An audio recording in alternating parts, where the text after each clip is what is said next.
Hello everyone, welcome to Priyanka NET classes.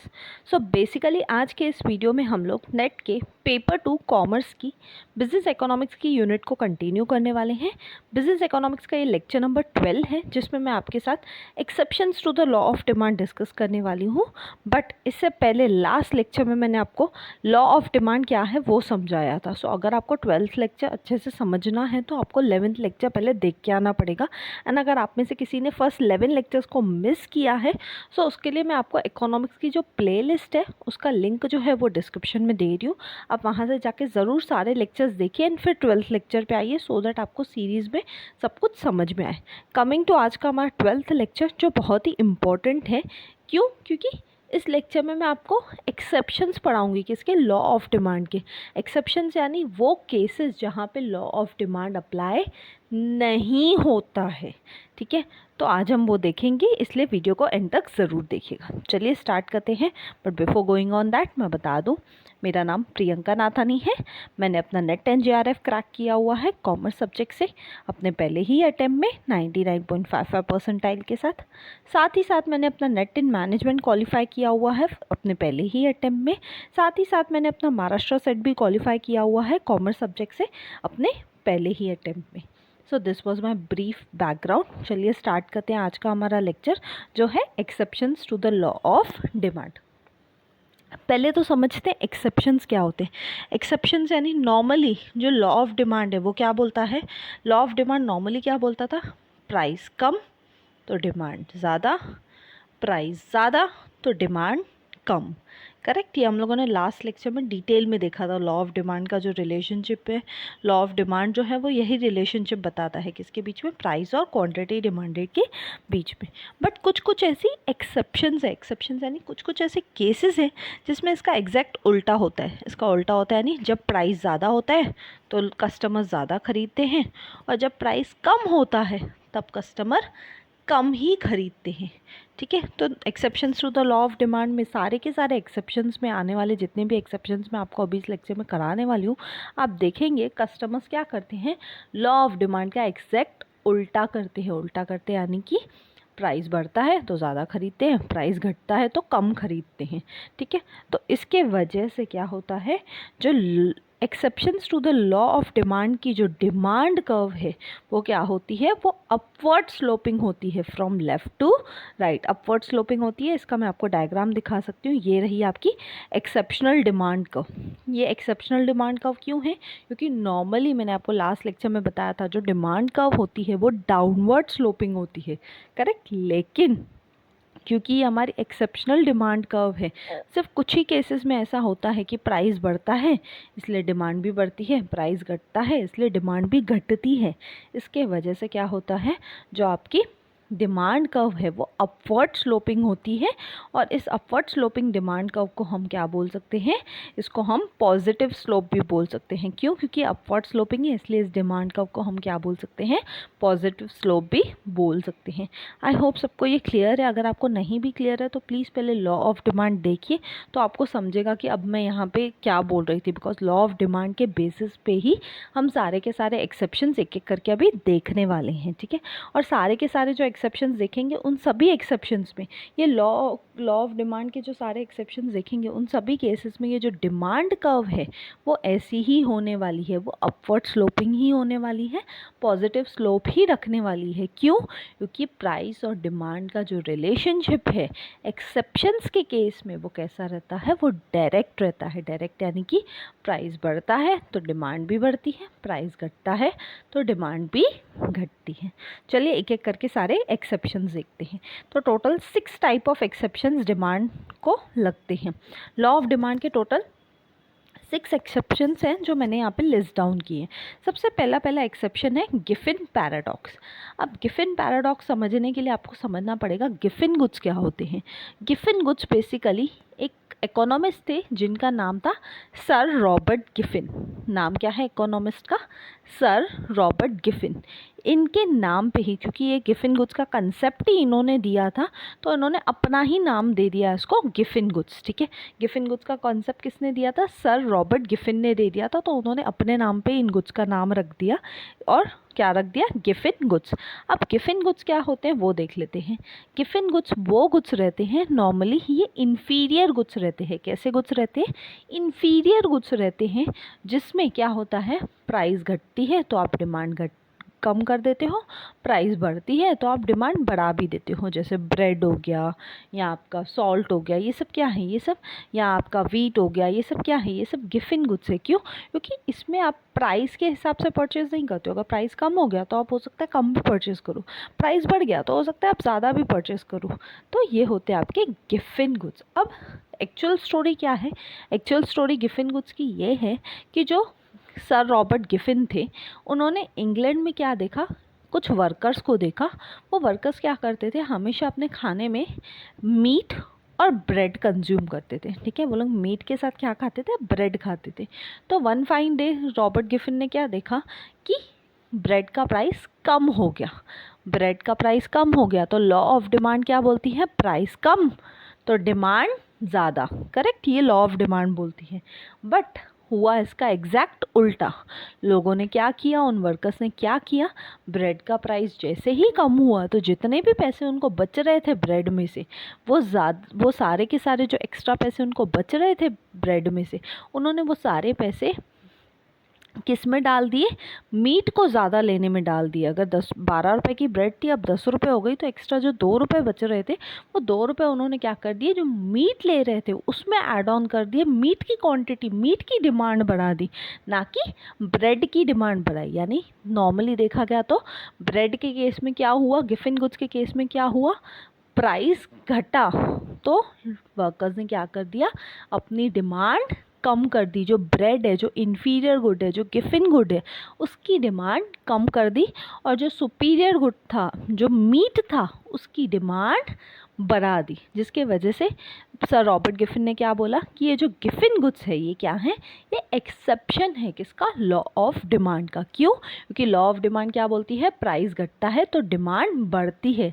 लेकिन bread के case में तो एग्जैक्ट उल्टा हुआ, प्राइस घटा तो वो इंग्लैंड के वर्कर्स ने क्या किया, ब्रेड का प्राइस घट गया तो उन्होंने डिमांड ब्रेड की बढ़ाई नहीं, उल्टा पहले से कम कर दी, और एक्स्ट्रा पैसे जो बच रहे थे उनको उसमें से, ब्रेड में से, वो उन्होंने मीट को कंज्यूम करने में लगा दिए। तो कहीं ना कहीं गिफिन गुड्स क्या है, एक्सेप्शन है to the law of demand. क्यों, क्योंकि गिफिन गुड्स के केस में क्या होता है, प्राइस घटता है तो आप डिमांड भी घटा देते हो, प्राइस बढ़ता है तो आप डिमांड भी बढ़ा देते हो। एंड इसमें अगेन जो आपकी डिमांड कब होती है, वो अपवर्ड स्लोपिंग होती है, पॉजिटिव स्लोप होती है, जैसे मैंने आपको यहाँ पे दिखाया था। ठीक है, coming to second exception to the law of demand, जो है आपका प्रेस्टीज गुड्स। प्रेस्टीज यानी ये गुड्स ऐसे रहते हैं जो आप अपने स्टेटस सिंबल के लिए यूज़ करते हो। ये गुड्स अमीरों के गुड्स रहते हैं, जो रिच लोग होते हैं, अमीर लोग होते हैं, ये नॉर्मली इन गुड्स को परचेज़ करते हैं। और ये गुड्स प्रेस्टीज है यानी स्टेटस सिंबल है। ठीक है, लोग अपना स्टेटस दिखाने के लिए, अपना स्टैंडर्ड ऑफ लिविंग दिखाने के लिए ये गुड्स को खरीदते हैं। तो इसके केस में क्या होता है, जितने प्रेस्टीज गुड्स महंगे होते हैं उतना लोग ज़्यादा खरीदते हैं, और जितने प्रेस्टीज गुड्स अगर सस्ते हो जाएंगे तो उनको वो लोग कम खरीदते हैं। क्यों, क्योंकि नॉर्मली जो अमीर लोग होते हैं उनकी टेंडेंसी क्या होती है, उनकी सोच क्या होती है, अगर हम महंगी चीज़ें खरीदेंगे तो हमारा स्टेटस ज़्यादा लगेगा, और अगर हम सस्ती चीज़ें खरीदेंगे तो हमारा स्टेटस कम दिखेगा। तो उस चक्कर में ये लोग क्या करते हैं, जैसे सपोज़ डायमंड है, डायमंड का प्राइस बढ़ गया तो वो लोग ज़्यादा डायमंड खरीदेंगे, लेकिन डायमंड का प्राइस कम हो गया तो वो लोग डायमंड कम खरीदेंगे। क्यों, क्योंकि ये लोग क्या करते हैं, ये लोग अपना स्टेटस सिंबल दिखाना चाहते हैं। इस चक्कर में अगर प्राइस बढ़ता है तो ये लोग ज़्यादा परचेज़ करते हैं, प्राइस घटता है तो ये लोग कम परचेज़ करते हैं। यानी ये लोग लॉ ऑफ डिमांड का एग्जैक्ट ऑपोजिट करते हैं, जिसके वजह से अगेन जो प्रेस्टीज गुड्स है वो भी किस में आता है, आपके exceptions to the law of demand में आता है। क्यों, क्योंकि प्रेस्टीज गुड्स का जो प्राइस है अगर वो घटता है तो लोग डिमांड भी घटा देते हैं, और प्राइस अगर बढ़ता है तो लोग डिमांड भी बढ़ा देते हैं। एंड अगेन इसके भी केस में आपकी जो डिमांड कर्व है वो अपवर्ड स्लोपिंग ही रहेगी, पॉजिटिव ही स्लोप करेगी। ठीक है, आई होप सबको सेकेंड जो है प्रेस्टीज गुड्स वो अच्छे से क्लियर है। थर्ड है स्पेक्यूलेशन। स्पेक्यूलेशन यानी अंदाज़ा लगाना रिगार्डिंग फ्यूचर प्राइजेस। स्पेक्यूलेशन क्या होता है, अंदाज़ा लगाना रिगार्डिंग फ्यूचर प्राइजेस। कभी कभी क्या होता है, हम एज ए कंज्यूमर अंदाज़ा लगाते हैं कि फ्यूचर में इस पर्टिकुलर चीज़ का प्राइस बढ़ेगा कि घटेगा। जैसे से फॉर एग्जांपल अभी इंडिया इंडिया में जो है सनफ्लावर ऑयल का प्राइस बहुत बढ़ गया है। खाने में जो आप तेल यूज़ करते हो सनफ्लावर ऑयल, उसका प्राइस बहुत बढ़ गया है। क्यों? क्योंकि रशिया और यूक्रेन में वॉर चल रहा है एंड क्योंकि सनफ्लावर ऑयल मेजॉरिटी कुछ यूक्रेन से आता है, तो उसके वजह से जो प्राइस है वो कहीं ना कहीं जो सनफ्लावर ऑयल का है वो बढ़ चुका है। तो अब क्या हो गया, अब मेरी स्पेक्यूलेशन है, मेरा अंदाज़ा है कि अब जितना प्राइस बढ़ा है, ये वॉर और चलेगा थोड़े दिन तो इसका प्राइस और बढ़ेगा। यानी मैं क्या उम्मीद कर रही हूँ, क्योंकि फ्यूचर में मुझे लगता है इसका प्राइस और बढ़ने वाला है। नो डाउट आज भी बढ़ा हुआ है, आज सपोज 170 रुपीज़ पर लीटर है, लेकिन मुझे लगता है आगे जाके फ्यूचर में 1-2 दिन के बाद हो सकता है 170 से 180 भी हो जाए, 190 भी हो जाए। यानी मैं एक्सपेक्ट कर रही हूँ, मैं स्पेक्यूलेट कर रही हूँ, मैं अंदाज़ा लगा रही हूँ कि मे बी फ्यूचर में प्राइस बढ़ने वाला है। और क्योंकि फ्यूचर में प्राइस बढ़ने वाला है, इस चक्कर में मैं क्या कर रही हूँ, मैं अपनी जो डिमांड है वो आज ही बढ़ा रही हूँ, आज ही बढ़ा रही हूँ। यानी आज भी तो प्राइस ज़्यादा है, आज 170 रुपीज़, पहले से तो प्राइस बहुत ज़्यादा है, लेकिन फिर भी आज प्राइस ज़्यादा होने के बावजूद भी मैं अपनी जो डिमांड है वो इंक्रीज़ कर रही हूँ। लॉ ऑफ डिमांड क्या बोलता है, प्राइस ज़्यादा तो डिमांड कम, बट मैं तो उसका एग्जैक्ट उल्टा कर रही हूँ। क्यों? आज प्राइस ज़्यादा है फिर भी मैं ज़्यादा परचेज़ करके रख रही हूँ। क्यों? क्योंकि मुझे अंदाज़ा है, मुझे उम्मीद है कि मे बी फ्यूचर में प्राइस और बढ़ेगा, और उससे बचने के लिए मैं आज ही क्या करके रख रही हूँ, अपने पास कुछ को होल्ड करके रख रही हूँ, जमा करके रख रही हूँ। यानी मैं लॉ ऑफ डिमांड के एग्जैक्ट ऑपोजिट चल रही हूँ। प्राइस ज़्यादा होने के बावजूद भी, प्रेजेंट में प्राइस ज़्यादा है फिर भी ज़्यादा होने के बावजूद भी मैं ज़्यादा डिमांड कर रही हूँ। क्यों? क्योंकि मुझे अंदाज़ा है, मुझे उम्मीद है कि फ्यूचर में और प्राइस बढ़ेगा, और उसको फ्यूचर का प्राइस बढ़ने की वजह से उससे बचने के लिए मैं क्या कर रही हूँ, आज ज़्यादा परचेज़ करके रख रही हूँ। तो डैट इज़ आपका स्पेक्यूलेशन। स्पेक्यूलेशन के केस में क्या होता है, अगर आपको उम्मीद है फ्यूचर में प्राइस बढ़ेगा तो आज ही आप क्वांटिटी डिमांडेड अपनी बढ़ा देते हो। अगर आपको उम्मीद होती है फ्यूचर में प्राइस घटेगा तो आज ही आप अपनी डिमांड को कम कर देते हो। यानी एक्सेप्शंस में जो स्पेक्यूलेशन है उसके केस में भी क्या होता है, जो आपकी डिमांड कर्व है वो अपवर्ड स्लोपिंग होती है और उसका पॉजिटिव स्लोप होता है। कमिंग टू नेक्स्ट जो है प्राइस इल्यूजन। प्राइस इल्यूजन यानी कभी कभी क्या होता है, कभी कभी आपको इल्यूजन होता है, आपको इल्यूजन यानी आपको चीट, आपको धोखा दे दिया जाता है कि इसका प्राइस तो ये था। कभी कभी होता है ना कि हम लोग कुछ टर्म्स एंड कंडीशंस, ये वो कुछ भी, हम कोई चीज़ को बिल्कुल ही हमें पता ही नहीं चलता, हमें कुछ और लगता है, रियल में उस चीज़ का प्राइस कुछ और होता है। तो दैट इज़ आपका प्राइस इल्यूजन। तो कभी कभी प्राइस इल्यूजन की वजह से क्या होता है, इवन तो आज प्राइस ज़्यादा है लेकिन मुझे लगता है नहीं नहीं इसका प्राइस तो आज कम था, ठीक है, मेरा ऐसा इल्यूजन है, मेरी ऐसी सोच है कि इसका प्राइस कम है। इस चक्कर में हम क्या करते हैं, अपनी प्राइस ज़्यादा होने के बावजूद भी प्रेजेंट में हम अपनी डिमांड को बढ़ा देते हैं। तो प्राइस इल्यूजन के केस में भी क्या होता है, प्राइस ज़्यादा तो डिमांड ज़्यादा, प्राइस कम तो demand come.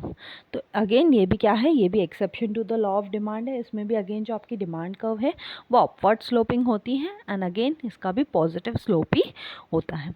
Coming to next exception है जो है आपका इग्नोरेंस। इग्नोरेंस यानी कभी कभी कोई कोई कंज्यूमर्स इग्नोरेंट रहते हैं, किसके बारे में, प्राइजेस के बारे में।